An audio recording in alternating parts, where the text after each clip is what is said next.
I'm Father Terence. It's Anam Dum. Tahar Terence is Anam Dum. That's it.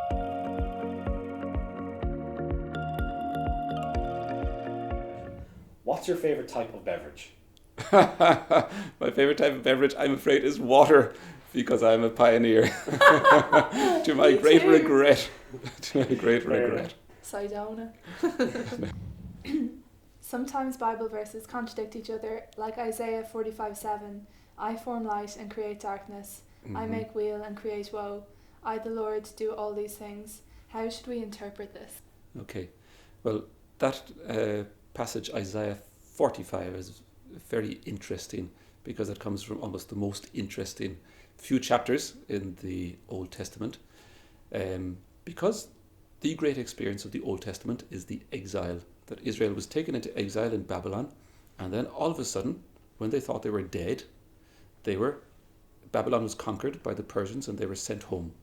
And these chapters, 40 to 55 of Isaiah, are all about the call of the prophet Isaiah to come home. And what they discover in that as well is that the God of Israel, who they thought was just their local God, is actually the God of all the world.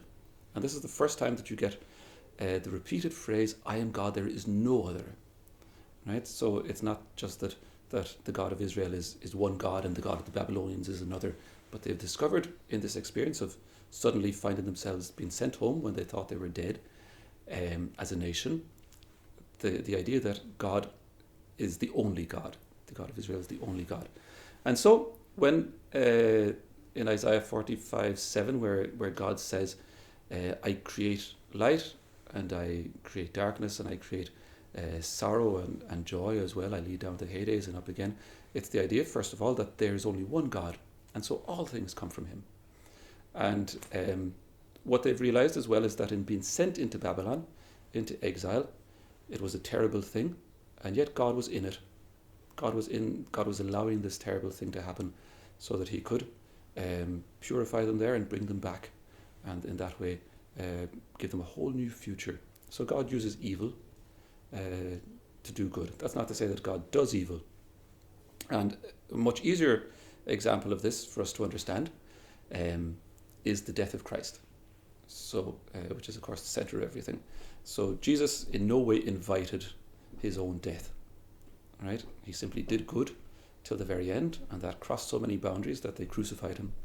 So Jesus didn't in any way cause his own death. God the Father didn't cause his own death.